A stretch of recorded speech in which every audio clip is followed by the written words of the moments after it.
Hi everybody, let's talk about the role of constraints in sustaining populations. When you talk about constraints, you always have to link back to one of these five: limiting population of the young and the old, so the idea of survival of the fittest, killing off some of the young and killing off the old so that you don't have old people from generations ago still living. Number two, lowering your standard of living, so making life worse for people. That induces migration, which is number four. Number three, it reduces overpopulation. So if your population is above a certain level, above your resources of the country that it can support, then your constraints kick in. Some people migrate, some people get killed off, and this decreases your population back to sustainable levels. And number five, it can act as a signal to encourage innovation. So people are stubborn. We don't want to live with conditions. If you don't migrate and you stay in the area, you might think of new ways to better your conditions regarding your context, and therefore you get innovation to overcome constraints in that area.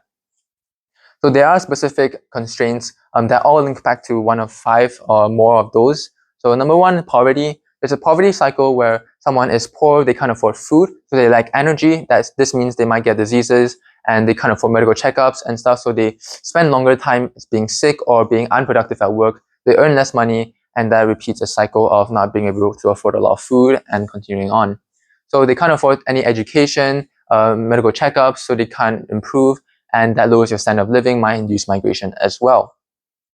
War, there's direct casualties, you're killing off some of your people, but there's also damaged resources and infrastructure, so your condition gets worse, your standard of living gets worse, it's harder to develop, and that might induce migration, or have people think of new ways to overcome this constraint.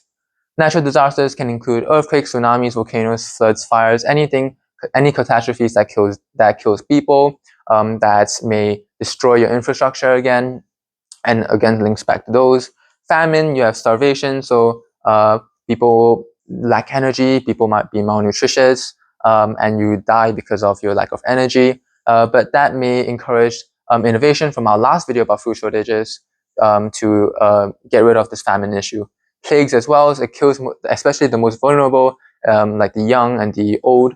And you can think of COVID-19 as an example. Maybe we have development of vaccines and stuff, so we'll try to overcome these plagues. Political instability and corruption. So some governments might receive aid and stuff, but they might misuse the funds. They might spend it on their lavish lifestyle instead of actually bettering the population, building infrastructure and stuff. And that's a misuse of funds. And with instability, some corruption, like maybe a civil war or something, it discourages FDI, foreign direct investments, so you don't have much investments in your country and much development.